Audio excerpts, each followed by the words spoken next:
Machinery حکومت کی اپنے وسائل کے ساتھ اپنے ذرائع کے ساتھ یہ تبلیغ کر رہی ہے کہ بے پردگی ہی ہمارا کلچر اور تہذیب ہے، بے حیائی ہمارا کلچر اور تہذیب ہے، ٹی وی پہ جتنی بے حیائی فحاشی کی تعلیم ہو سکتی ہے وہ دے رہے ہیں. یہ ہے اللہ کے احکام کو ناکام بنانے کی کوشش. ایک طرف تو اللہ کے حکم ہے کہ عورتیں جو ہیں وہ گھر میں بیٹھے با پردہ ہو کے باہر بغیر پردے کے نہ نکلیں، اور دوسری طرف وہ لوگ ہیں جو اللہ کی آیتوں کو ناکام بنانے کی کوشش کر رہے ہیں کہ نہیں ہم تو یہی کرنا چاہتے ہیں، یہی ہمارا کلچر ہے، یہی ہماری تہذیب ہے اور اسی کو ہم نے نافذ کرنا ہے. تو یہ ہے وہ بات جو اللہ فرما رہے ہیں کہ وہ لوگ جو ہماری آیتوں کو، ہمارے احکام کو، ہمارے دین کو، ہمارے فرمودات کو ناکام بنانے کی کوشش کرتے ہیں، معاجزین کہ اللہ کے یہ حکم ناکام ہو جائے، اللہ کا فرمان کسی طرح ناکام ہو جائے. اللہ فرماتے ہیں اولئک اصحاب الجحیم، اولئک یہ لوگ،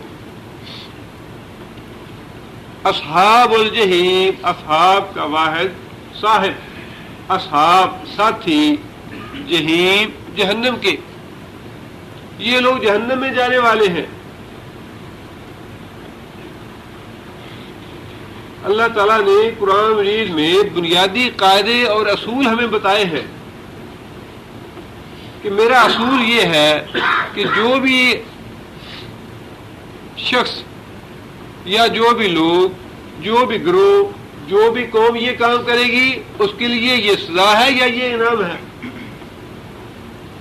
اب اس سے صرف یہی انسان کے ذہن میں بات نہیں جانی چاہیے کہ شاید یہ تو اللہ نے کسی حکومت کے بارے میں یا کسی جماعت کے بارے میں یا کسی طاقتور گروہ کے بارے میں حکم دیا ہے کہ جو میری آیتوں کو ہرانے کی کوشش کرے اس کے لیے، ان کے لیے جہنم ہے. جمع کا صیغہ ہے تو یہ گروہ کے لیے یا کسی حکومت کے لیے یا کسی طاقتور کے لیے، لیکن اس کا مطلب یہ بھی ہے کہ اللہ نے قاعدہ اور کلیہ بتا دیا کہ جو آدمی اپنے گھر میں یہ کرے گا، میری آیتوں کو ہرانے کی کوشش کرے گا. میں نے کہا نماز پڑھو، نماز نہیں پڑھتا، اس کا مطلب یہ ہے کہ اس نے میری آیتوں کو، میرے احکام کو ہرانے کی کوشش کی. اپنے بچوں کو اس کا حکم نہیں دیتا، اپنے گھر میں حلال حرام کی تمیز نہیں کرتا، اپنے گھر میں پردے کی پابندی نہیں کرواتا، یا دوسرے اللہ کے احکام جو ہے ان کی پرواہ نہیں کرتا، تو وہ بھی گویا اللہ کی آیتوں کا مقابلہ کر رہا ہے، اللہ کی آیتوں کو ناکام بنانے کی کوشش کر رہا ہے، اللہ کی آیتوں کو عاجز بنانے کی کوشش کر رہا ہے کہ میں ان کو ناکام بنا دوں، ان پہ عمل نہ کروں، ان کا استہزاء، ان کا مذاق اڑاؤں. تو اللہ فرماتے ہیں کہ ایسے جتنے بھی لوگ ہیں، خواہ وہ فرد کا معاملہ ہو یا پوری قوم کا معاملہ ہو، اللہ فرماتے ہیں اولئک اصحاب الجحیم، یہ سارے جہنم میں جانے والے ہیں.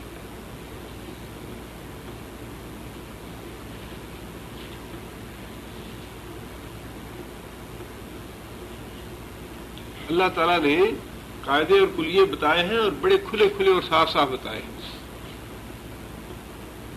اس میں کسی بھی آدمی کو غلط فہمی میں نہیں رہنا چاہیے جی پتہ نہیں یہ کس کے لیے ہے، کافروں کے لیے ہے، مشرکوں کے لیے ہے یا مسلمانوں کے لیے ہے. اللہ نے فرما دیا والذین، وہ لوگ جو بھی ہیں،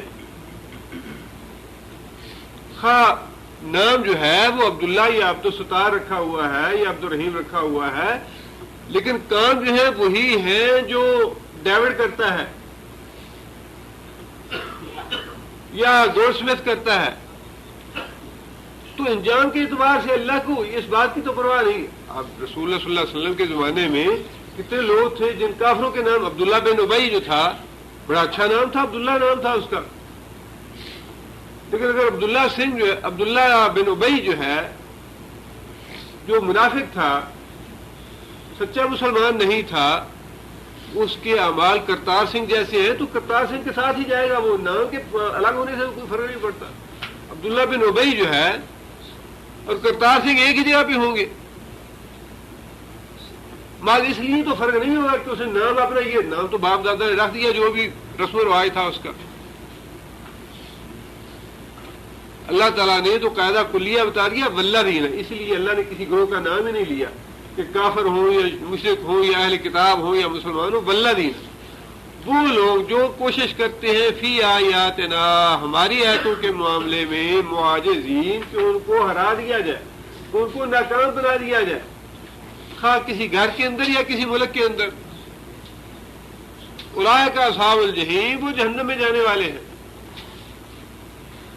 آگے اللہ فرماتے ہیں کہ وما ارسلنا،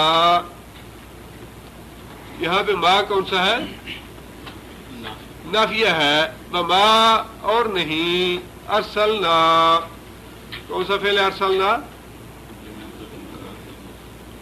مضارع ہے جو متکلم کا صیغہ ہے، ارسلنا ہم نے بھیجا، اور نہیں بھیجا ہم نے من قبل کا، من قبل کا کون مراد ہے اس سے؟ محمد صلی اللہ علیہ وسلم، تو اس سے پہلے اے محمد صلی اللہ علیہ وسلم تو اس سے پہلے نہیں بھیجا ہم نے من رسول کوئی رسول، ولا نبی اور نہ ہی کوئی نبی، تو اس سے پہلے ہم نے نہ کوئی رسول ایسا بھیجا اور نہ نبی بھیجا، الا مگر اذا تمنا، اذا جب، تمنا کون سا فعل ہے؟ تمنا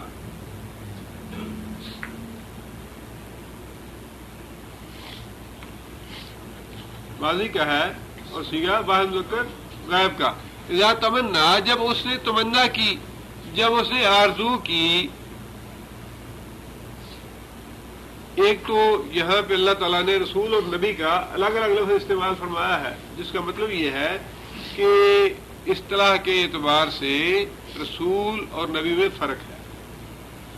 رسول کون سا ہوتا ہے؟ جس پہ وحی نازل ہوتی ہو، جناب جبرائیل جس کے پاس وحی لے کے آتے ہوں وہ ہے رسول، یا جو صاحب کتاب ہو۔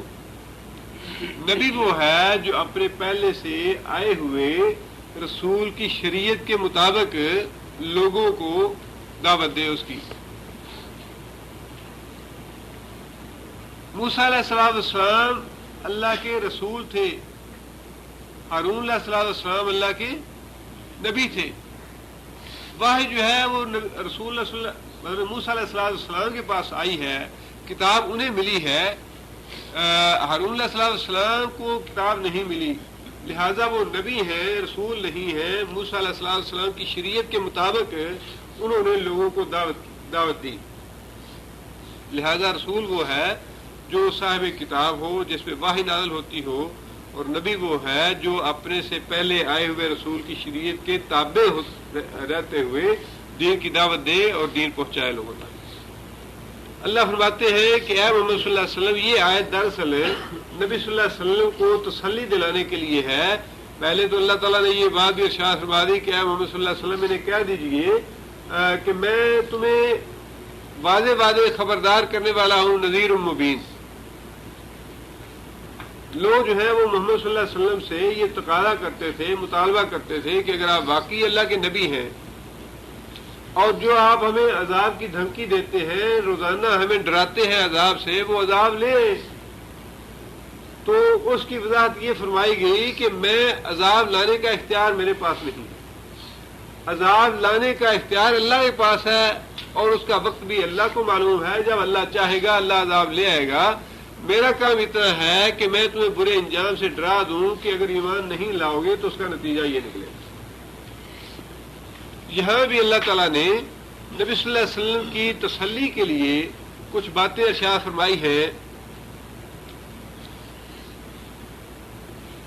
اذا تمنا جب وہ تمنا کرے کسی نبی کی یا کسی رسول کی، جو بڑی سے بڑی تمنا ہو سکتی ہے وہ کیا ہے؟ لوگ ایمان لے آئے اللہ پہ۔ نبی صلی اللہ علیہ وسلم مکہ مکرمہ کی 13 سالہ زندگی میں جو دعوت دیتے رہے وہ یہی تھی، قولوا لا الہ الا اللہ تفلحوا، کہ لا الہ الا اللہ کہو فلاح پاؤ گے۔ تو یہی تمنا ہے بنیادی طور پہ ہر نبی کی، ہر رسول کی، کہ لوگ اللہ اور اللہ کے رسول پہ ایمان لے لیں۔ تو اللہ فرماتے ہیں کہ جب بھی نبی نے کسی نبی یا رسول نے اس بات کی خواہش کی بجائے یہاں پہ آپ کوشش کا لفظ لگا لیجئے تاکہ مفہوم زیادہ واضح ہو جائے. جب بھی کسی نبی نے یہ کوشش کی کہ لوگ اللہ کے رسول پہ ایمان لائیں تو اس کے رد عمل میں القى الشیطان،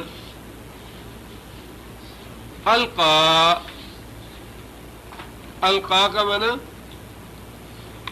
کون سا فعل ہے؟ القا ماضی ہے، صیغہ ہے واحد مذکر غائب کا. القا کا معنی ہوتا ہے ڈالنا.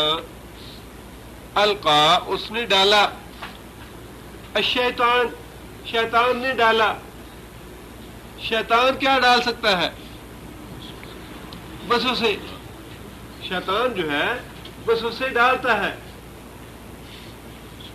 قل اعوذ برب الناس مالک الناس الہ الناس من شر الوسواس الخناس الذی یوسوس فی صدور الناس من الجنۃ والناس. جنوں اور انسانوں میں سے جو بھی وسوسہ ڈالنے والے ہیں شیطان ہیں، ان سے اللہ کی پناہ مانگنی چاہیے. اب اللہ یہ فرماتے ہیں کہ آپ لوگوں کو دین کی دعوت دیتے ہیں، اس کے رد عمل میں لوگ جو ہے وہ مختلف جو اعتراض کرتے ہیں یہ شیطان کے وسوسے ہیں. دین کے معاملے میں نبی جو دعوت دیتا ہے امت کو، یا پھر علماء جو ہیں وہ امت کو بات بتاتے ہیں دین کی، اللہ کی اور اللہ کے رسول کی، اس کے جواب میں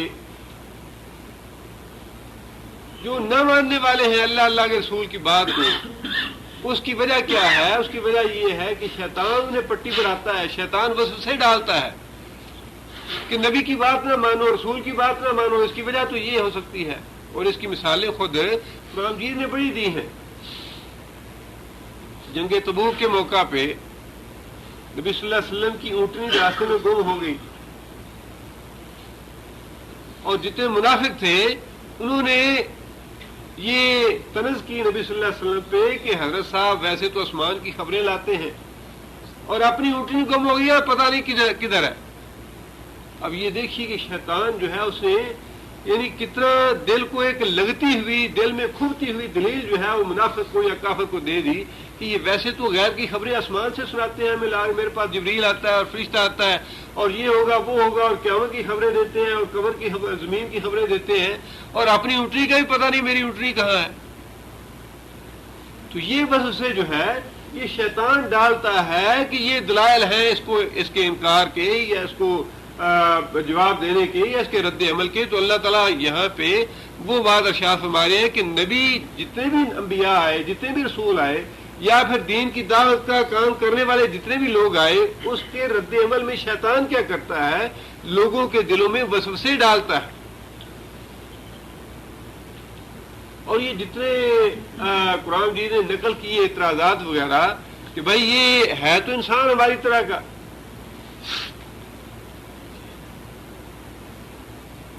اور کھاتا بھی ہے، پیتا بھی ہے، ماں باپ بھی ہے اس کی اولاد بھی ہے، اس کی بیویاں بھی ہیں، اور پھر کہتا ہے کہ میں اللہ کا رسول ہوں، آسمانوں پہ گیا ہوں یا آسمان سے فرشتہ آتا ہے میرے پاس، مجھ پہ بھی لاتا ہے اور میں اس سے بات کرتا ہوں. یہ کیسی عجیب سی بات ہے. ہمارے ساتھ کیوں نہیں بات کرتا فرشتہ آ کے؟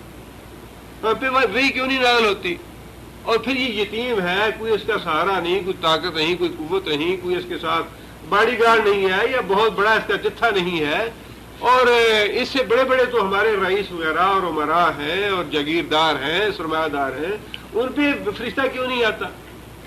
یہ ساری باتیں ایسی تھیں جن کے بارے میں اللہ نے فرمایا کہ اے نبی یہ تو سارے انبیاء کے ساتھ معاملہ ہوتا ہے، آپ کو کیوں فکر ہوگی اس کی، یا کیوں پریشانی ہوگی کہ یہ لوگ ایسی باتیں کیوں بناتے ہیں، یا ان کے دل میں میری دعوت یا میری بات جو ہے وہ یہ قبول کیوں نہیں کرتے، یا میری بات جو ہے ان کے دل میں بیٹھتی کیوں نہیں. اللہ تعالیٰ نے نبی صلی اللہ علیہ وسلم کا دکھ اور غم دور کرنے کی کوشش کی کہ آپ کو فکر کرنے کی یا پرواہ کرنے کی ضرورت نہیں. اب دیکھیے کہ ایک طرف یہ کتنا بڑا نبی کا یا رسول کا جگرہ ہے یا حوصلہ ہے کہ نبی یا رسول جنہیں دعوت دیتا ہے وہی لوگ جو ہیں وہ تمسخر اڑاتے ہیں، مذاق اڑاتے ہیں، برا بھلا کہتے ہیں، گالیاں دیتے ہیں، سب کچھ کہتے ہیں، اور نبی کو الٹی ان کی فکر لگی ہوئی ہے کہ یا اللہ یہ ایمان کیوں نہیں لے آتے، جہنم میں چلے جائیں گے۔ یہ جگرا اور حوصلہ جو ہے یہ کسی نبی اور رسول کا ہو سکتا ہے، کسی عام آدمی کا نہیں ہو سکتا، کہ لوگ گالیاں بھی دیں، لوگ تانے بھی دیں، مذاق بھی اڑائیں، تمسخر بھی اڑائیں، اس کے باوجود نبی کو فکر بھی انہی کی لگی ہو کہ یا اللہ یہ جہنم میں چلے جائیں گے، یہ ایمان کیوں نہیں لے آتے، یہ میری بات سمجھتے کیوں؟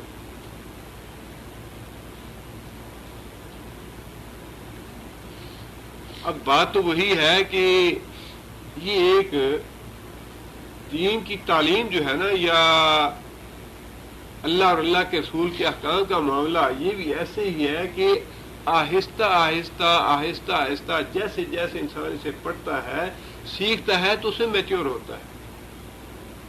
انسان کا ایمان جو ہے وہ آہستہ آہستہ، یہ اللہ تعالیٰ نے جس طرح باقی معاملات میں ہم کہتے ہیں جی ایکسپیرینس جو ہے وہ انسان کو کمپیٹنٹ بناتا ہے، اگر 5 سال کا ایکسپیرینس ہے تو 10 سال والا اس سے سپیریئر ہے، یا وہ اچھا کام کرے گا، 20 سال کا ایکسپیرینس ہے تو وہ زیادہ میچور ہوگا۔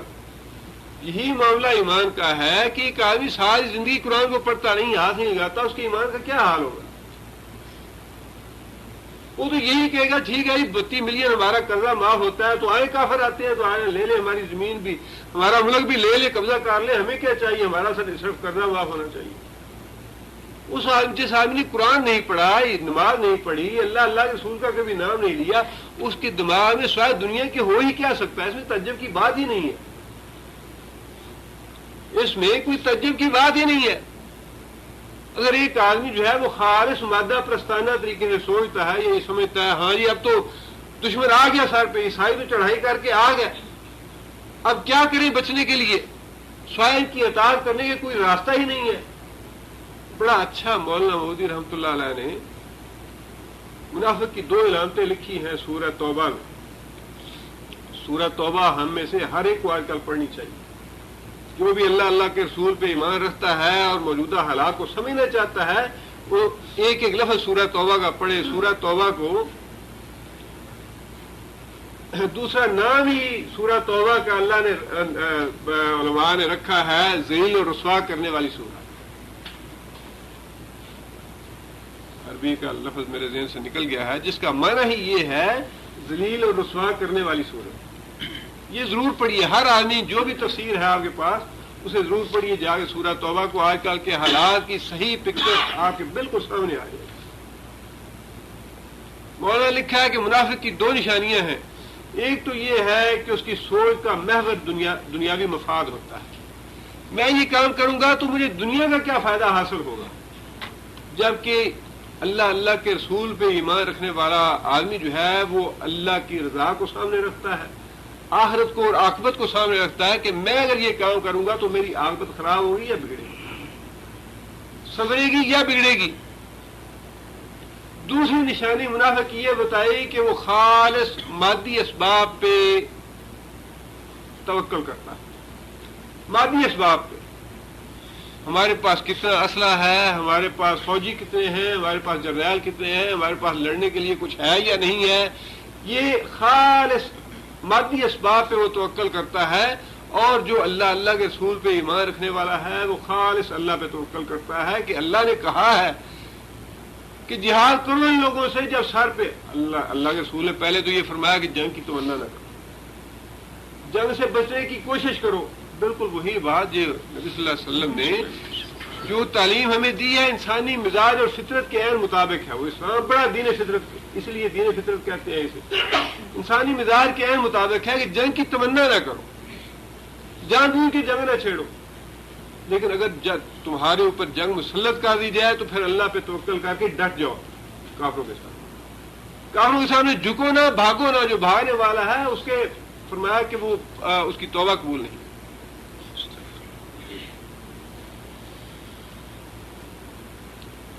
دو علامتیں جو ہیں فرمایا کہ یہ منافق کی ہیں کہ وہ جب سوچتا ہے تو اس کی سوچ کا مرکز اور محور دنیاوی مفاد ہوتا ہے، کتنا پیسہ ملے گا، کتنا قرضہ معاف ہوگا، کتنی دنیا حاصل ہوگی، ہماری معیشت، اور یہ سچی بات ہے، اس کو دل پہ ہمیں لکھ لینا چاہیے۔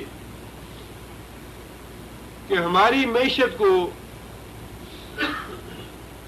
کبھی بھی امریکہ ہو، برطانیہ ہو، جرمنی ہو، کوئی بھی دنیا کا ملک سنوار نہیں سکتا۔ آج $30 ملین کا قرضہ معاف کرائیں گے، سال کے بعد اللہ چاہے تو اور 30 کا چڑھ جائے۔ معیشت جو ہے وہ سنبھالنے والا تو اللہ کی ذات ہے۔ اور پھر یاد رکھیے یہ واقعات تفسیروں میں لکھے ہوئے ہیں، آپ گھروں میں جا کے پڑھیے۔ ہمیں اصل میں جو خامی یا کمزوری ہے مسلمان کی وہ یہی ہے کہ وہ اپنے دین سے واقف نہیں۔ جنگ تبوک میں جب صحابہ کرام گئے تو تاریخ کی کتابوں میں لکھا ہے کہ صحابہ کرام اتنے فاقوں کے ساتھ تھے کہ راستوں میں درختوں کے پتے اتار کے کھائے، انہوں نے درختوں کے پتے چبائے جس سے ان کے ہونٹ سوج گئے مسلمانوں کے کھا کھا کے۔ اتنے وسائل تھے لڑنے کے لیے اتنے وسائل تھے مسلمانوں کے پاس کہ کھانے پینے کے لیے خوراک تک نہیں تھی، جن کو لے کے اللہ کا رسول تبوک 300 میل مدینہ سے پیدل نکل کے چلا گیا، اور راستے میں اونٹ اس لیے ذبح نہیں کرنے پڑے کہ ان کا گوشت کھائیں۔ راستے میں اونٹ تو تھے ہی نہیں، بہت کم تھے تعداد میں، اور اونٹ جو ذبح کیے وہ اس لیے کیے کہ ان کی اوجری سے پانی نکال کے پئیں۔ جہاں تاریخ کی ذرا صفحات پڑھ کے دیکھیں کہ کیا مسلمان کس طریقے سے نکلے۔ اللہ تو کہتا ہے کہ ایک دفعہ تو میں زلزلوا زلزالا شدیدا، ایک دفعہ تو میں پوری طرح ہلا کے رکھ دوں گا تمہیں اس آزمائش میں کہ تم واقعی مومن ہو یا نہیں ہو۔ تم نے اپنا ایٹم بم بنا کے غاروں میں چھپا کے رکھا ہے، اللہ کو تو تمہیں بزدل بنا دے اللہ تعالیٰ، تو اس کا فائدہ کیا؟ اگر تمہارا ایمان ہی اللہ پہ نہیں ہے تو تمہارا سارا کے سارا اسلحہ بنا بنایا سب پڑا رہے گا۔ اور اگر ایمان ہے تو فاقہ کشی کے ساتھ بھی اللہ کا رسول اپنے صحابہ کو لے گیا، اور اتنی دہشت ہوئی، اللہ نے اتنا روم ڈال دیا کافروں کے دلوں میں مسلمانوں کا کہ رسول اکرم صلی اللہ علیہ وسلم کتنے مہینے تبوک جا کے بیٹھے رہے؟ 2 یا 3 مہینے یا شاید 40 دن ہے۔ وہاں رسول اللہ صلی اللہ علیہ وسلم نے باقاعدہ کیا فرمایا، اس لیے کہ کوئی یہ نہ کہے کہ جی ہاتھ لگا کے واپس آ گیا، پورے عالم عرب میں پوری دنیا میں دھاگ بٹھا دی گئی کہ باقی مسلمان جو ہے وہ فاتح ہیں، کامیاب ہو کے آئے ہیں۔ رومیوں کو لڑنے کی جرت نہیں ہوئی مسلمانوں سے، اور حالت یہ تھی کہ کھانے پینے کے لیے کچھ نہیں تھا، اونٹوں کو صرف اس لیے ذبح کیا گیا کہ پانی میسر نہیں، اور اونٹوں کی اوجریوں سے پانی نکال کے پیا صحابہ کرام نے۔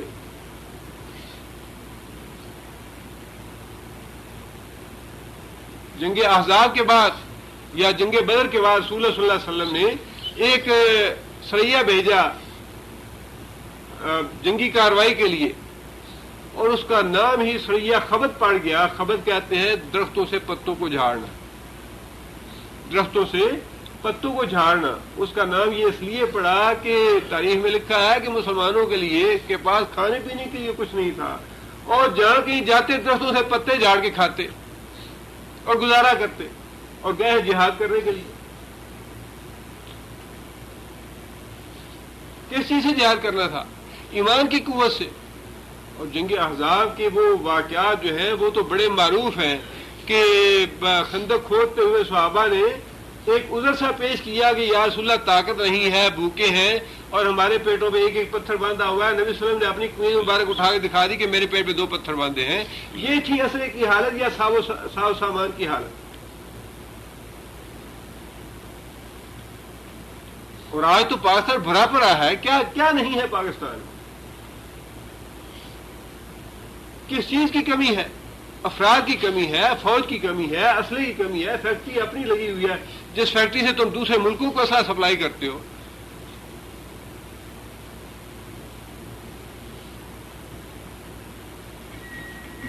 بات تو وہی ہے کہ منافق جو ہے اس کی سوچ کا مرکز اور محور جو ہے دنیا ہے، وہ ہر معاملے کو اپنے دنیاوی مفادات کے اعتبار سے سوچتا ہے اور تولتا ہے کہ میں یوں کروں گا تو مجھے دنیا کا فائدہ کتنا ہوگا، یوں کروں گا تو دنیا کا نقصان کتنا ہو جائے گا۔ اور یہ ساری باتیں جتنا بھی ہے نا جی، ہم نے پاکستان کو بچانا ہے، مر جائے گا جی پاکستان کی سلامتی، فلاں کی سلامتی، بندے مر جائیں گے، تباہ ہو جائیں گے، ہلاکت آ جائے گی، برباد ہو جائے گا، پاکستان کو بچا لیا جی، پہلے حملے میں ختم ہو جاتا، حملہ ہو جاتا۔ اللہ فرماتے ہیں کہ یہ ساری باتیں القی الشیطان، یہ ساری باتیں شیطان ڈالتا ہے کہ مروب ہو جاؤ تم اپنے اعمال کی وجہ سے، جو بے دینیت ہے، جو لا دینیت ہے، یہ نتیجہ ہے ان چیزوں کا۔ اللہ کے رسول کا جو مقابلہ کیا، اللہ کے رسول کی جو نافرمانی کی، یہ نتیجہ ہے کہ اللہ تعالیٰ نے دشمن کا رعب جو ہے وہ ڈال دیا مسلمانوں کے دلوں میں، کوئی بولنے کے لیے تیار نہیں۔ اور یہ اللہ کے رسول نے تو ساری باتیں واضح طور پہ فرما دی۔ آج کی جتنی بھی صورتحال ہے اس میں ساری صورتحال پہ نبی صلی اللہ علیہ وسلم کی ایک حدیث جو ہے اس طرح منطبق ہوتی ہے۔ اللہ کے رسول نے فرمایا کہ عنقریب وقت آنے والا ہے کہ جب مسلمانوں پہ غیر مسلم قومیں اس طرح چڑھ دوڑیں گی جس طرح دسترخوان پہ کھانا رکھا ہوا تو بھوکے لوگ ٹوٹ پڑتے ہیں۔ دسترخوان پہ کھانا رکھا ہو تو بھوکے لوگ جس طرح اس کھانے پہ ٹوٹ پڑتے ہیں، عنقریب اسی طرح غیر مسلم قومیں مسلمانوں کے اوپر ٹوٹ پڑیں گی۔ تو صحابہ نے عرض کیا یا رسول اللہ، کیا اس وقت ہم تعداد میں کم ہوں گے؟ تو نبی صلی اللہ علیہ وسلم نے فرمایا کہ نہیں، تعداد میں کم نہیں ہوں گے، بلکہ اس وقت مسلمانوں کی حیثیت سمندر کے اوپر آئے ہوئے جھاگ کی طرح ہوگی، جس کو ایسے پھونک بھی مار دے تو وہ ختم ہو جاتی، کوئی حیثیت ہی نہیں ہوگی۔ سرمایہ بھی ہوگا، دولت بھی ہوگی، اسلحہ بھی ہوگا، تعداد بھی ہوگی، سب کچھ ہوگا، لیکن ان کی حیثیت جو ہے وہ اس طرح سے ہوگی جس طرح سمندر کے اوپر آئی ہوئی جھاگ کی حیثیت ہوتی ہے۔ صحابہ نے عرض کیا یا رسول اللہ، اس کی کیا وجہ؟ تو نبی صلی اللہ علیہ وسلم نے فرمایا کہ اس کی وجہ یہ ہے کہ ان کے دلوں میں وہن آ جائے گا۔ صحابہ نے پوچھا یا رسول اللہ، یہ وہن کیا ہے؟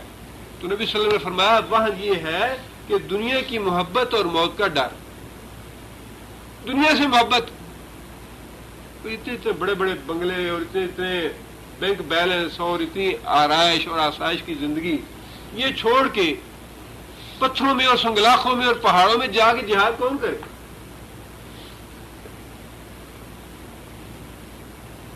تمہارا دنیا کی محبت اور موت سے کراہت، موت کی ناپسندیدگی، یہ ہوگی وجہ اس بات کی کہ پوری دنیا کے غیر مسلم اور کافر جو ہے مسلمانوں پہ چڑھ دوڑے۔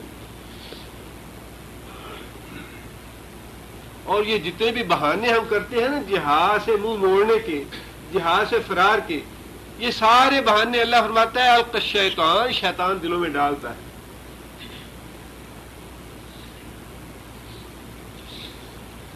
فی امنیت ہی،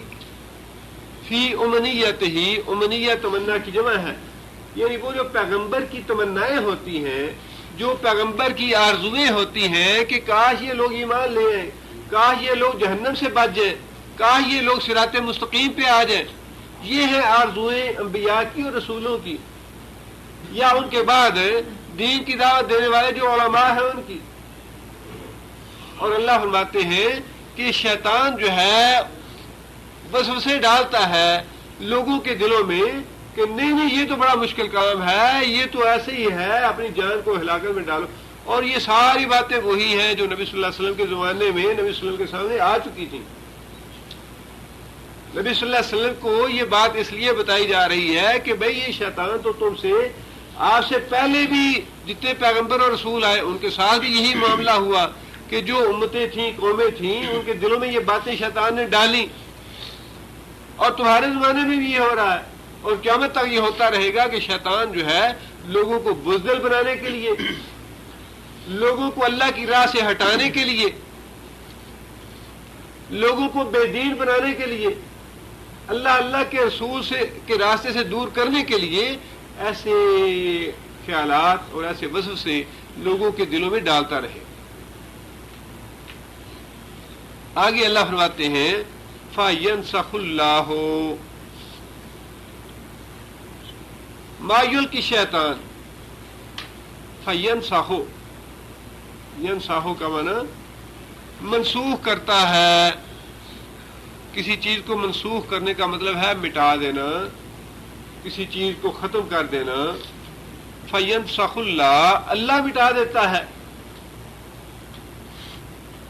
ما اس چیز کو جو یلقی الشیطان، جو ڈالتا ہے شیطان، جو وسوسے شیطان ڈالتا ہے، اگر تو فی الواقع کوئی اللہ پہ ایمان رکھنے والا ہے تو اللہ تعالیٰ ان کے جواب ارشاد فرما دیتا ہے قرآن مجید میں.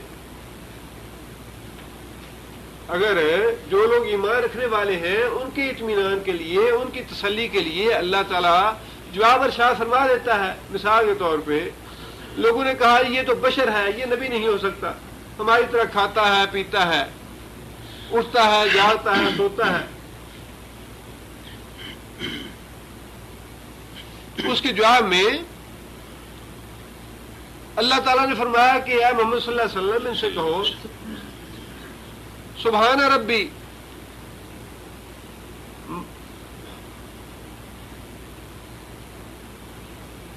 قل سبحان ربی ما کنت الا بشر رسولا. مفہوم اس آیت کا یہ ہے، یہ کوئی حافظ تو نہیں ہے یہاں پہ، قل سبحان ربی هل کنت الا بشر رسولا. قل سبحان ربی، اے محمد صلی اللہ علیہ وسلم ان سے کہہ دیجیے سبحان ربی کہ یہ جو بشری کمزوریاں ہیں ان سے پاک تو میرا رب ہے. میرا رب کھاتا نہیں، پیتا نہیں، سوتا نہیں، اور اس کو کوئی تکلیف نہیں آتی، کوئی اس کو غم لاحق نہیں ہوتا. بشری کمزوریوں سے پاک تو میرے رب کی ذات ہے. قل سبحان ربی هل کنت الا بشرا رسولا، میری حیثیت یہ ہے کہ میں بشر بھی ہوں، اللہ کا رسول بھی ہوں. میرے اندر بشری کمزوریاں ہیں، مجھے بھوک بھی لگتی ہے، میں تھکتا بھی ہوں، مجھے نیند بھی آتی ہے، مجھے دکھ بھی آتا ہے، مجھے رنج بھی پہنچتا ہے، مجھے زخم بھی آتا ہے، میرے ساتھ بشری کمزوریاں ہیں.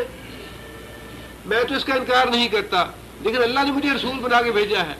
جو غلط فہم شیطان کا ڈالا ہوا وسوسہ تھا اس کو اللہ تعالیٰ نے دور فرما دیا کہ بھئی میں واقعی بشر ہوں، انکار نہیں کرتا اس بات سے، لیکن اللہ نے مجھے رسول بھی بنایا ہے.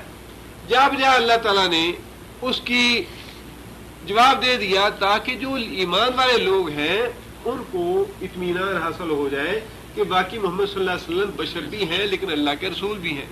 اسی طرح باقی جو اعتراضات تھے ان کے، شیطان کے وسوسے تھے کہ بھئی قیامت کیسے آئے گی، کب آئے گی، جو پہلے مرے ہیں وہ زندہ نہیں ہوئے، ہم کیسے زندہ ہوں گے، جتنے بھی وسوسے تھے ان سارے وسوسوں کے اللہ تعالیٰ نے جا بجا قرآن مجید میں جواب ارشاد فرما دیے.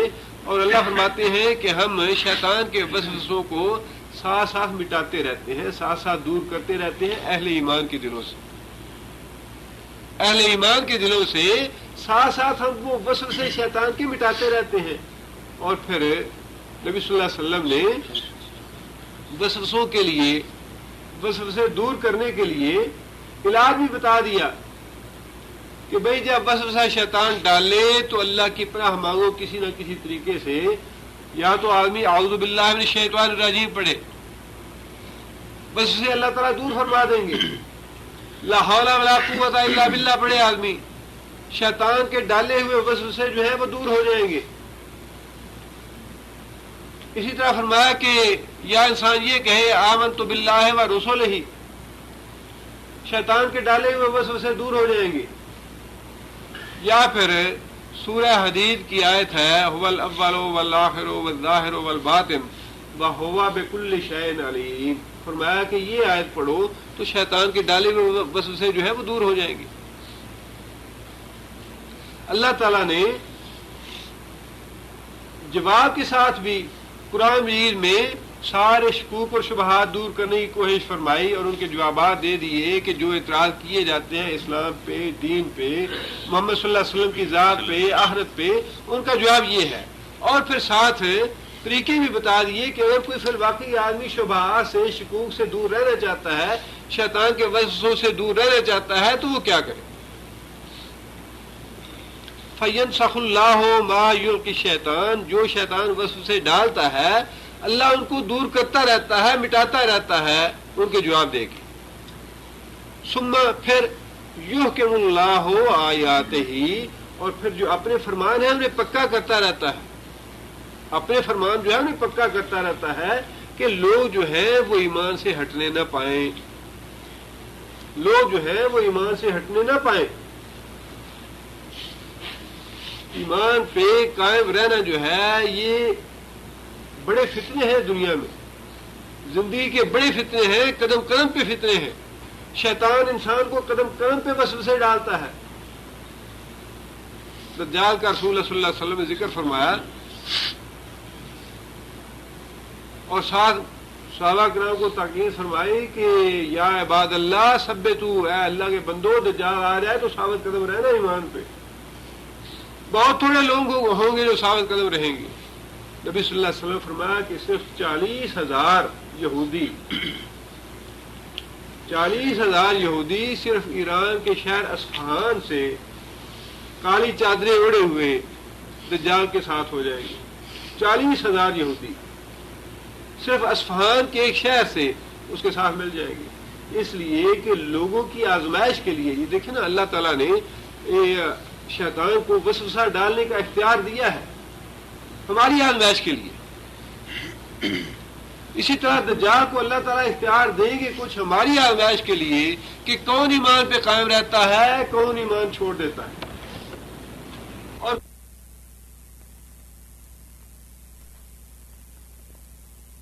انسان کو جنت ہوگی اس کے ساتھ، جہنم بھی ہوگی اس کے ساتھ،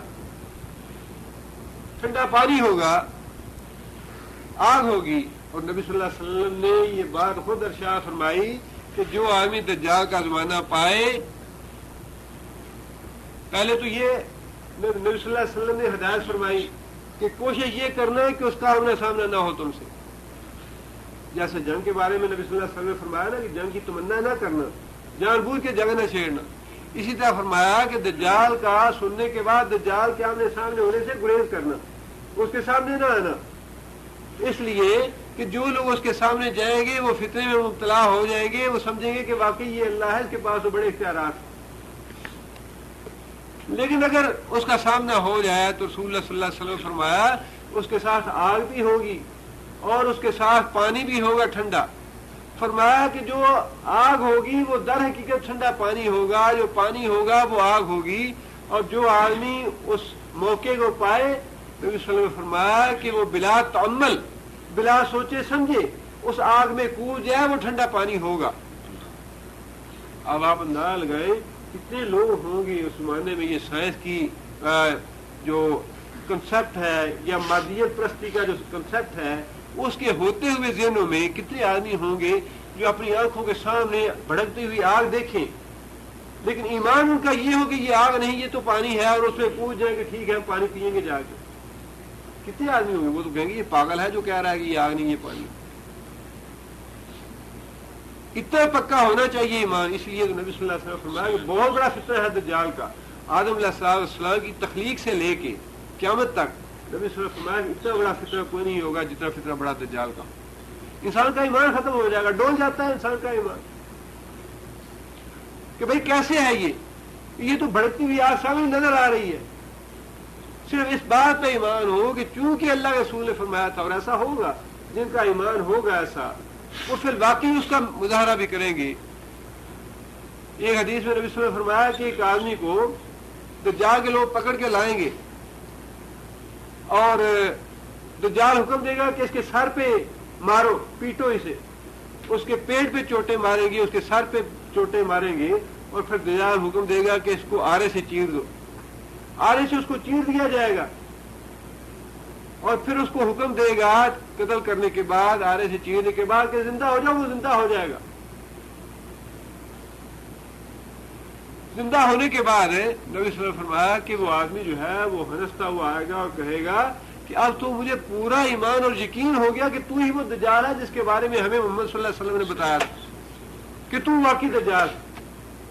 اور دجال اس کو دوبارہ قتل کرنے کی کوشش کرے گا تو نبی صلی اللہ علیہ وسلم نے فرمایا کہ اللہ تعالیٰ اس کا یہ جسم جو ہے یہ تانبے کا بنا دے گا، وہ اس کو قتل نہیں چیر نہیں سکے گا۔ اب یہ ساری باتیں ہیں تو ایمان کی۔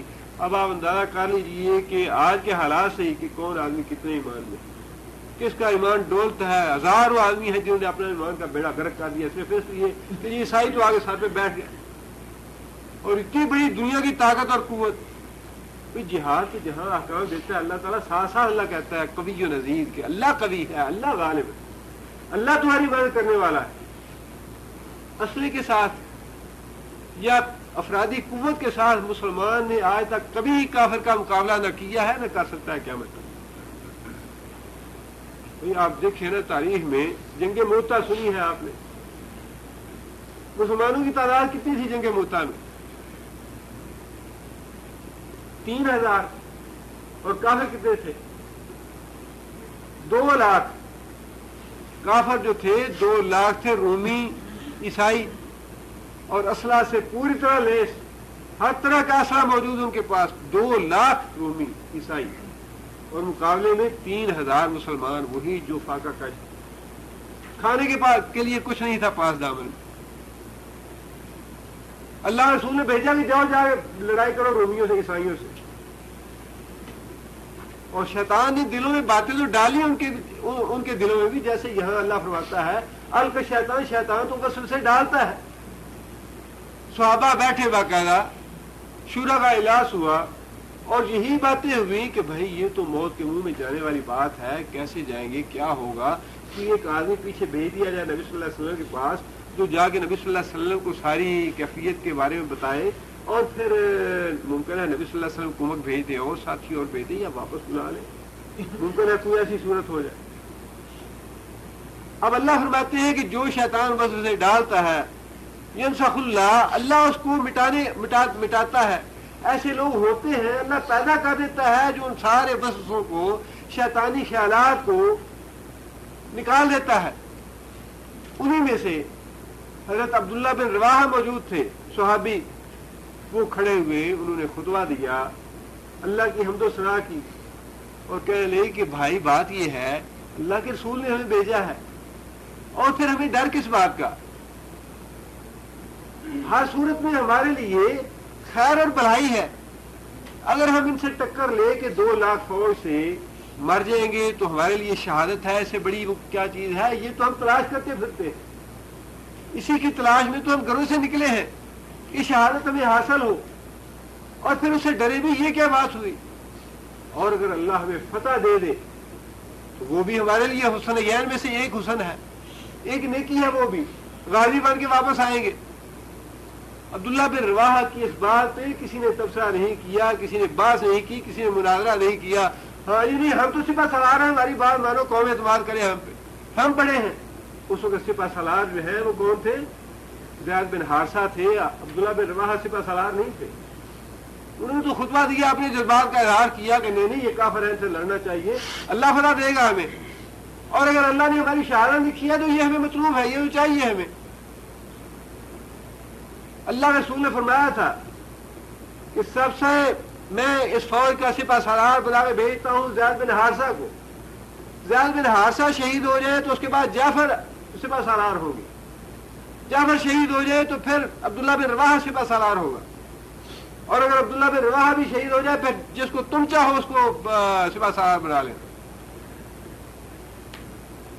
ایسی بات نہیں کہ زید بن حارثہ نے کہ سپہ سالار تو میں عمر پہ اعتماد کرو، تم کیسی بات کرتے ہو، کیوں کرتے ہو؟ تم عبداللہ بن رواحہ نے خطبہ دیا، اور ساروں نے کہا کہ ہاں جو شیطان نے بس ڈالے تھے سارے دور ہو گئے، کہ ٹھیک ہے 2 لاکھ کی فوج ہے، ٹکرا کے مر جائیں گے، شہید ہو جائیں گے، لیکن واپس نہیں جائیں، نبی صلی اللہ علیہ وسلم نے بھیجا ہے۔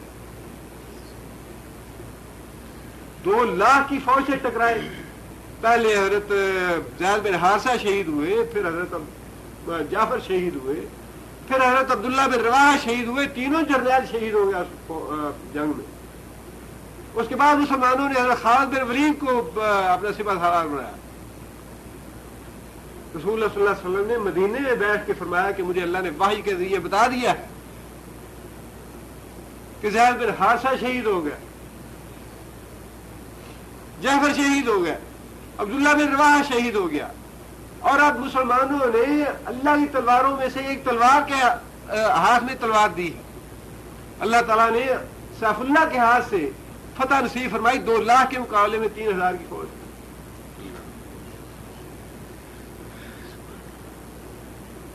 یہ تو بات ہے ساری ایمان کی کہ ایمان لے کے کھڑا کون ہو جاتا ہے؟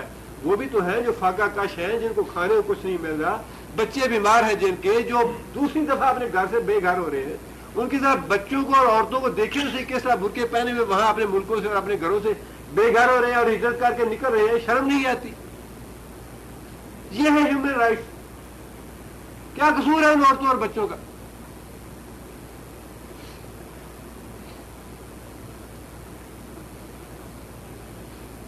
بات صرف ایمان کی ہے. ایمان کے نام پہ اللہ پہ توکل کرتے ہوئے جب مسلمان کھڑا ہوا، اللہ نے کبھی ایسے بے سہارا نہیں چھوڑا. اللہ نے فرمایا کہ میں اپنے وعدے کی خلاف ورزی کبھی نہیں کرتا. من اصدق من اللہ قیلا، اللہ سے زیادہ سچا کون ہو سکتا ہے؟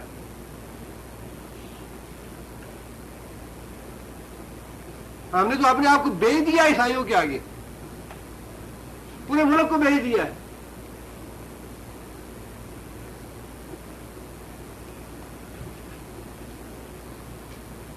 اور پھر کہتے ہیں ہاں جی مولوی تو بسم اللہ گنبد میں بند ہے. ہم کہتے ہیں ٹھیک ہے بھائی، ہم بسم اللہ گنبد میں، یہ ہمارے پاس ایک بسم اللہ گنبد ہے اور دوسری اللہ رسول کی سنت گنبد ہے. ہم تو اس گنبد میں ہی بند رہنا چاہتے ہیں، ہم اسی میں ہی مرنا چاہتے ہیں. تانے دیتے رہیں کہ جی بین الاقوامی سیاست کا مولویوں کو کیا پتا. وہ پہاڑوں کے اس پار بھی تو مولوی بیٹھے ہیں نا، پوری دنیا کو ہلا کے رکھ دیا ان مولویوں نے. ملا عمر ایک آنکھ سے اندھا ہے، کندھار کا گورنر جو ہے وہ ایک ٹانگ سے لنگڑا ہے، ملا ہے وہ بھی، مولوی ہے سارے مدرسے کے پڑے ہوئے، پوری دنیا پیچھے پڑی ہوئی ہے اور وہ ڈٹے ہوئے ہیں، جانے دینے کے لیے تیار ہے. ٹھیک ہے ہم مرنے کے لیے تیار ہیں، کھانے کے لیے ان کے پاس کچھ نہیں ہے.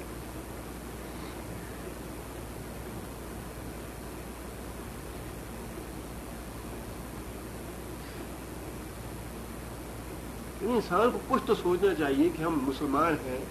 کوئی اللہ اور اللہ کے رسول والی بات یا اللہ کے رسول کی شرم و حیا ہمارے رہی نہیں ہے. اگر کوئی آدمی زبان سے بات نکالتا بھی ہے کہ لوگوں ایمان کی بات کرو، لوگوں ایمان ہے تمہارا، اللہ کے رسول کا نام لو، توکل کرو، یہ تم بسم اللہ گنبد میں بند ہو، ذرا باہر تو نکلو، آگے دیکھو صحیح کتنا لشکر ہے اور کتنا ان کے پاس اسلحہ ہے، کتنے بحری بیڑے ہیں، کتنے جہاز ہیں، کتنے میزائل ہیں، کتنے بم ہیں، ذرا دیکھو تو صحیح. تو بسم اللہ گنبد میں بند ہو.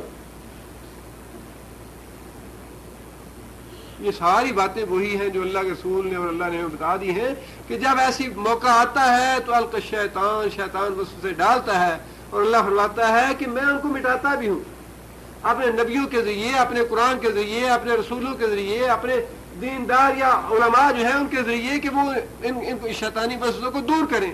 جن کے نصیب میں ہوتا ہے انہیں ایمان مل جاتا ہے، جن کے نصیب میں نہیں ہوتا وہ کفر یا نفاق میں پھنسے رہتے ہیں. یضل اللہ من یشاء، جسے اللہ چاہتا ہے وہ گمراہی میں پھنسائے رکھتا ہے. اس کو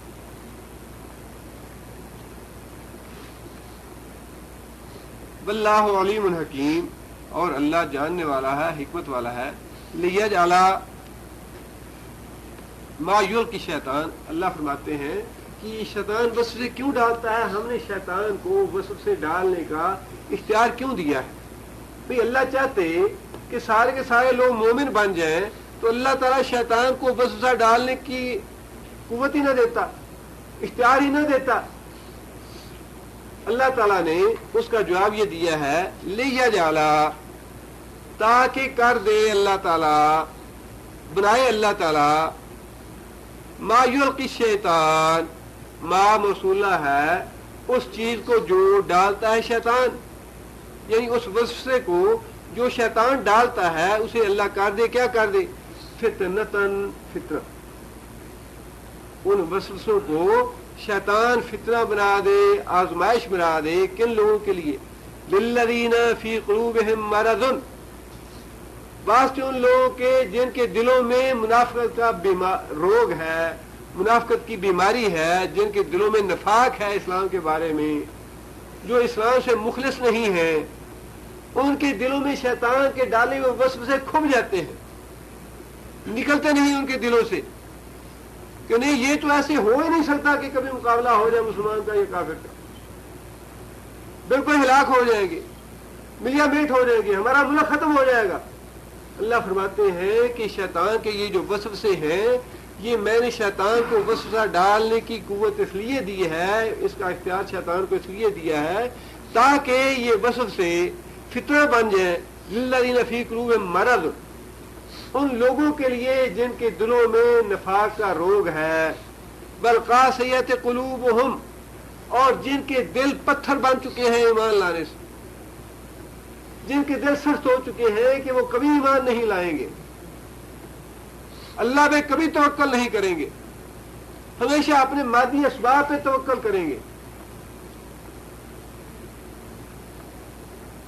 اللہ فرماتے ہیں کہ یہ جو اہل ایمان ہیں ان کے وصف سے اللہ فرماتے ہیں کہ ہم دور کر دیتے ہیں، اور جو منافق ہیں ان کے لیے وہ فتنہ آزمائش بن جاتے ہیں کہ وہ انہیں وسوسوں میں مبتلا رہتے ہیں اور پھر حالت نفاق پہ ہی مرتے ہیں، مرنے کے بعد سیدھے جہنم میں چلے جاتے ہیں۔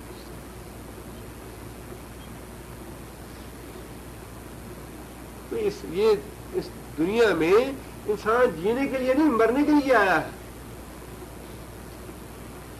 اللہ نے انسان کو مرنے کے لیے پیدا کیا ہے، زندہ رہنے کے لیے پیدا نہیں کیا۔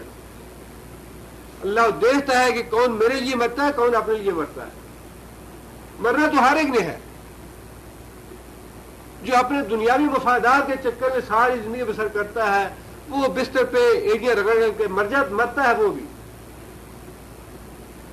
اور جو میدان جنگ میں جا کے اپنی جان دیتا ہے اس کی شان ہی کیا ہے۔ جو اللہ کی راہ میں جان دیتا ہے اللہ کے لیے مرتا ہے۔ اللہ تو یہ دیکھنا چاہتا ہے کہ مرنا تو ہے سب نے، میرے لیے کون مرتا ہے اور اپنے لیے کون مرتا ہے۔ اس لیے اللہ فرماتے ہیں کہ یہ وصف سے جو شیطان ڈالتا ہے یہ منافقوں کے لیے فتنہ بن جاتے ہیں، اس لیے کہ انہیں بڑے خوبصورت لگتے ہیں کہ ہاں باقی ایسا ہی۔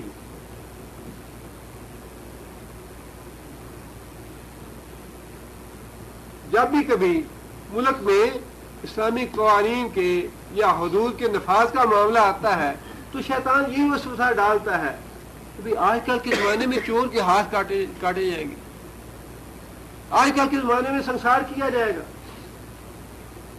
مہذب قومیں ایسے اللہ تعالیٰ معاف کرے یعنی پروپیگنڈا ایسا کیا ہوا ہے یہودیوں نے اور عیسائیوں نے، اپنے لیے بڑے خوبصورت الفاظ انہوں نے گڑے ہوئے ہیں، بلائے ہوئے ہیں۔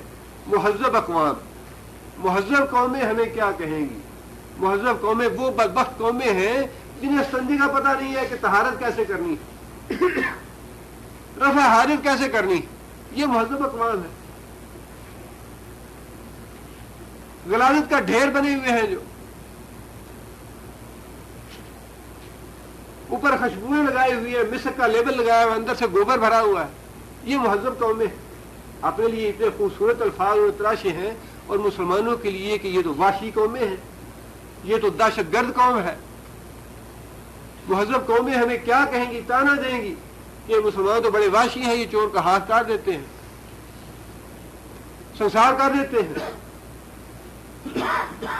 یہ وہ وصف سے ہیں جو شیطان دلوں میں ڈالتا ہے، اور پھر منافق جو ہیں وہ شیطان کی آواز بن جاتے ہیں کہ ہاں قومیں کیا کہیں گی، مہذب اقوام ہیں، یہ تو ترقی یافتہ زمانہ ہے، ہمیں دنیا کیا تانے دے گی، کس طرح ہم کر سکیں گے۔ یہ تو ناممکن سی بات ہے کہ آج کل کے زمانے میں ایسا ہو۔ یہ سارے شیطانی وصفیں ہیں جن پہ منافق مطمئن ہو جاتا ہے کہ وہاں واقعی ایسا ہے، اور وہ اس کے لیے فتنہ بن جاتے ہیں، اسے جہنم میں لے جاتے ہیں۔ آگے اللہ فرماتے ہیں کہ وَإِنَّ الظَّالِمِينَ لَفِي شِقَاقٍ بَعِيدٍ، ظالم لوگ، ان الظالمین بے شک ظالم لوگ، لفی البتہ بعید، شقاق مخالفت، بعید دور کی، ظالم لوگ، کافر لوگ، منافق لوگ، مشرک لوگ مخالفت میں بہت دور نکل گئے ہیں۔ مسلمانوں کی مخالفت میں، اللہ کے رسول کی مخالفت میں، اسلام کی مخالفت میں ظالم لوگ بہت دور چلے گئے ہیں۔ اب تو مٹا کے ہی رہنا ہے۔ اس دہشت گردی کیا ہے؟ یہ تو ایک بڑا اٹریکٹو سا لفظ جو ہے وہ کور ہے اسلام کے لیے، ورنہ آج پوری دنیا میں یہودی اور عیسائی جس چیز کو دہشت گردی کہہ رہے ہیں وہ دراصل جہاد اور اسلام ہے۔ جس چیز کو دہشت گردی کہا جا رہا ہے وہ در حقیقت اسلام ہے، کہ اب تو ہم نکلے ہیں تو اسلام کو ہر جگہ سے پوری دنیا سے مٹا کے ہی چھوڑنا ہے۔ 10 سال کا منصوبہ ہے یہ، 10 سالہ منصوبہ ہے کہ پوری دنیا میں جہاں کہیں بھی دہشت گردی ہے اسلام میں اس کو مٹا کے رکھنا ہے. ٹھیک ہے تم بھی کر لو وہ کام جو فرعون نے کیا تھا, اسے بھی پوری اپنے ملک سے یہی کہ کوئی ایسا بچہ پیدا ہی نہیں ہونے دینا جس کے بارے میں نجومی نے کہہ سکے کہ بھئی یہ تمہارا مد مقابل ہوگا یا مقابلہ کرے گا. تم نے اس سے پہلے کتنی کوششیں کی. سید قطب کو تم نے مروایا مصر میں اس لیے کہ اسلام کی آواز نہ نکلے. عدنان مندریس کو ترکی میں تم نے مروایا اسلام کی آواز اٹھانے والا کوئی نہ ہو. مہدی سوڈانی کو سوڈان میں تم نے شہید کروایا کہ وہاں کوئی اسلام کی آواز لینے والا نہ ہو. پاکستان میں مودودی کو پھانسی کی سزا تم نے دلوائی کہ کوئی اسلامی قانون کا نام لینے والا نہ ہو. وہ تو اپنی قسمت سے بچ گیا. لیکن تم نے پہلے کون سے کمی کی ہے اسلام کو ختم کرنے کے لیے؟ احزاب جو تھی, جنگی احزاب نبی صلی اللہ علیہ وسلم کے زمانے میں جو کافر ساری عرب کے قبائل کو چڑھا کے لے آئے تھے 10,000 کا لشکر, وہ بھی تو اسی لیے آئے تھے کہ اسلام کو ایک دفعہ ملیا میل کر کے چھوڑنا ہے. انہوں نے مصیبت ڈال دی ہمیں. کس زمانے میں تم نے یہ تہیہ نہیں کیا کہ ہم نے دہشت گردی کو ختم کرنا ہے؟ ہر زمانے میں تم نے یہی کہا اور یہی سوچا اور منصوبے بنائے تم نے کہ اسلام کو یا جہاد کو یا دہشت گردی کو ختم کرنا ہے. لیکن اللہ تو فرماتا ہے واللہ خیر الماکرین. اللہ کی یہی آیت مسلمانوں کے لیے کافی ہے. واللہ خیر الماکرین. اللہ تعالیٰ کی چال جو ہے وہ بڑی زبردست ہے اور اللہ تعالیٰ اپنی چال چلنے میں بڑا طاقتور ہے, بڑا قوی ہے, بڑا غالب ہے. اللہ کی چال کو کون روک لے؟ والذی ارسل رسولہ بالہدی ودین الحق لیظہرہ علی الدین کلہ ولو کرہ الکافرون. کافروں کو یا مشرکوں کو خواہ کتنا ہی ناپسند ہو, اللہ نے اس اسلام کو پھیلانا ہی پھیلانا ہے, اسے غالب کرنا ہی کرنا ہے. اور ابھی تو امام مہدی جنہیں ہم کہتے ہیں محمد بن عبداللہ جو ہے نبی صلی اللہ علیہ وسلم کی حضرت فاطمہ کی اولاد سے, وہ آنے والے ہیں. اور اس زمانے میں تو اللہ کے فضل و کرم سے یہ بھی ہونا ہے کہ اگر کسی پتھر کے پیچھے بھی یہودی چھپا ہے تو پتھر نے اپنی زبان سے کہنا ہے کہ اے مسلمان بندے آ میرے پیچھے یہودی چھپا ہے, قتل کر دے اس کو. کسی درخت کے پیچھے یہودی چھپا ہوگا تو درخت بولے گا کہ اے مسلمان آگے قتل کر دے اس کو, میرے پیچھے چھپا ہے. کوئی یہودی کا بھی باقی نہیں رہے گا, کوئی عیسائی کا ایک بچہ یا ایک فرد باقی نہیں رہے گا. انشاءاللہ محمد بن عبداللہ کے زمانے میں پوری دنیا پہ ایک بچہ بھی کوئی کافر کا نہیں رہے گا. پوری دنیا بھی اسلام پھیلنے والا. اس طرح زور لگانا ہے لگا لو, وہ وقت تو آنا ہی آنا ہے. کہاں کہاں سے مٹاؤ گے اسلام کو؟ کیسے ختم کرو گے قرآن کو؟ مساجد کو کیسے گراؤ گے؟ جن کے دلوں میں اللہ نے اسلام کی قوت یا اسلام کا ایمان بھر دیا ہے, کیسے نکالو گے اسلام کو ان کے سینوں سے؟ مردوں کو قتل کر دو گے, عورتوں کو قتل کر دو گے, بچوں کو قتل کر دو گے. ہمارے 10-10 سال کے بچے جو ہیں ان کے سینوں میں محفوظ ہے یہ قرآن کی. ہماری بچیوں کے سینوں میں محفوظ ہے. گولیاں مار دو گے, نکال دو گے ان سے, کیا کرو گے؟ اللہ نے محفوظ رکھنا ہے اس قرآن. نزل ذکر وَإِنَّا لَهُ لَحَافِظُونَ. اس کو ہم نے نازل کیا ہے دین اسلام کو, ہم اس کی حفاظت کرنے والے. اس کا تو بال بھی بیکار نہیں کر سکتے تم. جس دہشت گردی کا نام لے کے تم اسلام کو ختم کرنا چاہتے ہو, جہاد کو مٹانا چاہتے ہو, واللہ اس کا بال بیکار بھی نہیں کر سکتے. اس کی حفاظت اللہ کی ذمہ ہے اور قیامت تک کے لیے اللہ نے ذمہ لی ہے اس کی حفاظت, جب تک اللہ چاہے.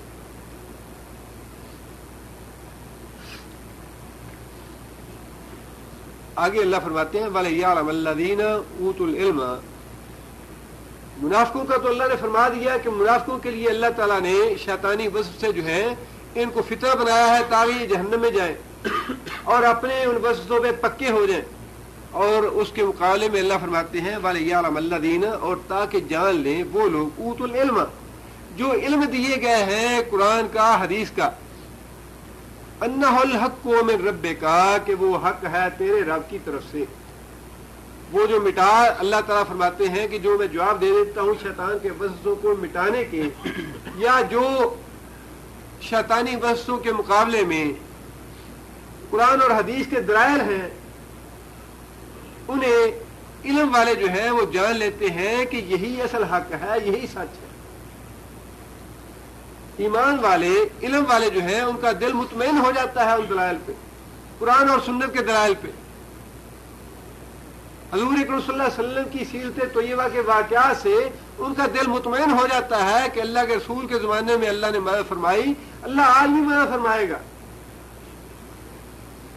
وَلِيَعْلَمَ الَّذِينَ أُوتُوا الْعِلْمَ، جو لوگ قرآن اور حدیث کا علم دیے گئے ہیں تاکہ وہ جان لے اَنَّهُ الْحَقُّ مِن رَبِّكَ، کہ وہ حق ہے تیرے رب کی طرف سے، فَيُؤْمِنُوا بِهِ، اور وہ اس پہ ایمان لے آئیں، فَتُخْبِتَ لَهُ قُلُوبُهُمْ، فتخبتا اور نرم پڑ جائیں لہو واسطے اس حق کے، قلوبہم ان کے دل۔ ایماندار لوگ جو ہیں ان کا طرز عمل یہ ہے کہ ان کے سامنے جب وہ اطمینان والی دلائل آتے ہیں، شیطان کے وصف سے دور کرنے والی باتیں ان کے سامنے آتی ہیں تو ان کے دل مطمئن ہو جاتے ہیں کہ واقعی بات وہی حق اور سچ ہے جو اللہ کے رسول نے کہی ہے۔ ان کے دل جھک جاتے ہیں ان کے آگے۔ آگے اللہ فرماتے ہیں وَإِنَّ اللَّهَ، اور بے شک اللہ تعالیٰ، لَحَادٍ، حادم کیا ہے؟ اسم فاعل ہے، ہدایت دینے والا۔ البتہ بے شک اللہ تعالیٰ ہدایت دینے والا ہے الذین، ان لوگوں کو، آمنوا جو ایمان لائے، الی صراط مستقیم، سیدھے راستے کی طرف۔ اللہ ایمان دیتا ہے ان لوگوں کو جو ایمان لاتے ہیں۔ بڑا اللہ کا واضح اور سیدھا سا اصول ہے کہ کچھ نہ کچھ ایمان کی رمق تو دل میں موجود ہو، ایمان کی کچھ نہ کچھ دل میں رمق تو موجود ہو اگر انسان ہدایت چاہے تو۔ اور اگر ایمان کو دل سے کھرچ کے نکال ہی دیا جائے، اللہ کے رسول کے نام والی کوئی بات ہی نہ ہو سینے میں، نہ نماز ہو، نہ روزہ ہو، نہ قرآن کی تلاوت ہو، اللہ کے رسول کا نام ہی نہ کوئی سننا چاہے، اس کے لیے ہدایت کہاں سے آئے گی؟ اللہ فرماتے ہیں کہ جو ایمان والے ہیں ان کو اللہ تعالیٰ ہدایت دیتا ہے سیدھے راستے کی طرف، جو یقین رکھے محمد صلی اللہ علیہ وسلم کی باتوں میں۔ آگے اللہ فرماتے ہیں وَلَا يَزَالُ الَّذِينَ كَفَرُوا فِي مِرْيَةٍ مِّنْهُ، وَلَا يَزَالُ، یزال کا معنی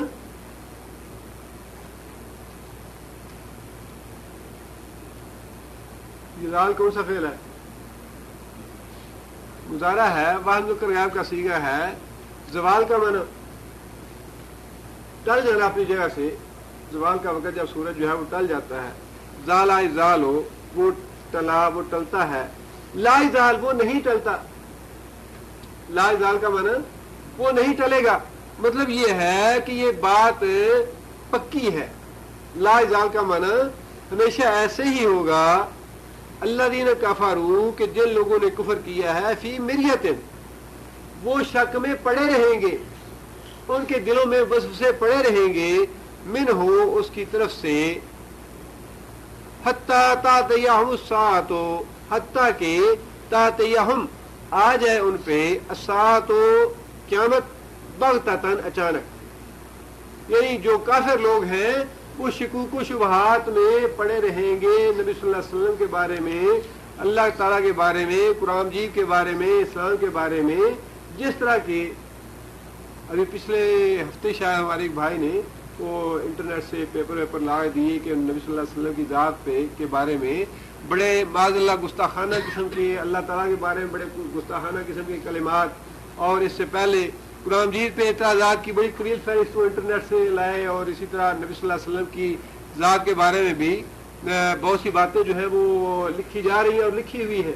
تو یہ ساری باتیں وہ ہیں جن کے بارے میں اللہ فرماتے ہیں کہ کافر لوگ جو ہیں وہ تو ہمیشہ انہی شک و شبہات میں پڑے رہیں گے، اور یہی وہ شک و شبہات ہیں جن کے بارے میں نبی صلی اللہ علیہ وسلم نے فرمایا کہ جب قبر میں انسان کو فرشتہ آگے سوال جواب کرتا ہے، کافر ناکام ہو جاتا ہے سوالوں کے جواب دینے میں، تو فرشتہ پھر کہتا ہے کہ تم اسی شک پہ زندہ رہے دنیا میں، اسی شک پہ تم مرے، اور قیامت کے دن اسی شک پہ تم اٹھو گے۔ ہاں جی، رسول اللہ صلی اللہ علیہ وسلم فرمایا تو ہے کہ اللہ کی مدد آتی ہے یا آئے گی، پتہ نہیں آئے کہ نہ آئے، اللہ پتہ نہیں مدد کرے کہ نہ کرے، ایسے ہی مروا لے اپنے آپ کو، پتہ نہیں اللہ مدد کرتا ہے یا نہیں کرتا۔ اور اتنی سامنے قوت ہے، پورا یورپ ملا ہوا ہے، پورا امریکہ ہے، پوری دنیا ساتھ مل گئی ہے، پتہ نہیں کیا بنے، کیا نتیجہ ہو، تباہ ہو جائے، ہلاک ہو جائے، پتہ نہیں ایسے ہوتا ہے یا نہیں ہوتا، یہ ہے شک۔ جبکہ اللہ کہتا ہے کہ میں اپنے وعدے کی خلاف ورزی نہیں کرتا، تم میری مدد کرو، میں تمہاری مدد کروں گا۔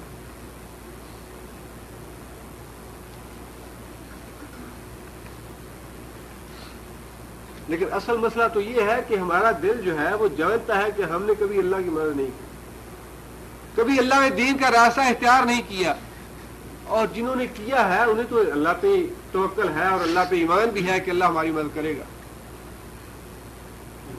جن کے دلوں میں ایمان واقعی ہے، جو نماز روزہ کرنے والے ہیں یا جو قرآن پڑھنے والے ہیں، انہیں تو آج بھی یقین ہے اس بات کا کہ اللہ ضرور مدد کرے گا، کیوں نہیں کرے گا۔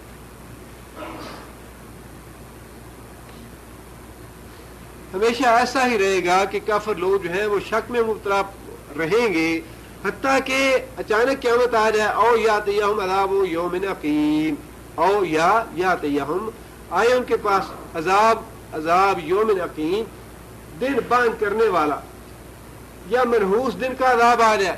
عقیم کا معنی ویسے ہے بانج کرنے والا، یعنی بانج کرنے والے دن کا عذاب آ جائے یا ان پہ اسی شک میں کافر مبتلا رہیں گے، حتیٰ کہ یا تو مر جائے اور قیامت کو عذاب میں مبتلا ہو جائے، یا پھر یہ بھی ممکن ہے کہ اسی دنیا میں ان پہ بانج کرنے والا عذاب آ جائے، جس کے بعد انہیں توبہ کی توفیق ہی نہ ملے، اس کے بعد وہ سنبھل ہی نہ سکیں، جس طرح پہلی قوموں پہ آیا، نوح علیہ السلام کی قوم کو غرق کیا، اللہ تعالیٰ نے موسیٰ علیہ السلام کی قوم کو غرق کیا، صالح علیہ السلام کی قوم کو ہلاک کیا، شعیب علیہ السلام کی قوم کو ہلاک کیا۔